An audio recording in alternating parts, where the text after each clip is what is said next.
খুনে অভিযুক্ত গুজরাটের 4 জন দুষ্কৃতী কলকাতায় লুকিয়ে রয়েছে বলে পুলিশ গোপন সূত্রে খবর পেয়েছে। সেই সূত্র ধরেই পুলিশ তাদের খোঁজ করতে শুরু করে। সূত্রের খবর, হায়াত হোটেলের কাছ থেকে 2 জন দুষ্কৃতীকে পুলিশ আটক করেছে, কিন্তু বাকি 2 জন পালিয়ে যায়। তার মধ্যে একজন পূর্বাচল আবাসনের ক্লাস্টার 4 এর ছাদের কার্নিশে লুকিয়ে পড়ে।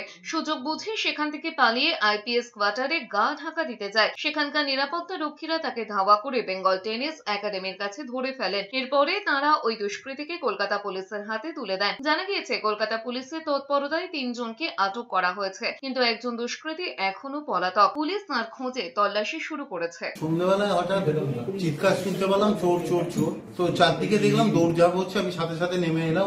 আমাদের সমস্ত আবাসিকরাও নেমে এলো। এটা খুবই স্বাভাবিক, আমরা একটু প্রথমে তো আতঙ্কিত হয়ে যাবই, কারণ ওরকম বড় বড় চেহারা 3টে লোক ঢুকে পড়েছে শুনছি ক্লাস্টারের মধ্যে, এবং ছাদের কার্নিশে নাকি শুয়ে রয়েছে। তারপর দেখা গেল কার্নিশ থেকে এম বিল্ডিং থেকে সে এল বিল্ডিং এ গেল, এবং এল বিল্ডিং এর পাইপ বেয়ে সে নিচে নামলো। আজকে পুলিশ প্রশাসনকে আমি অসংখ্য ধন্যবাদ জানাবো, তারা সঙ্গে সঙ্গে এই স্টেপটা নেওয়ার জন্য এবং এদের ধরার জন্য।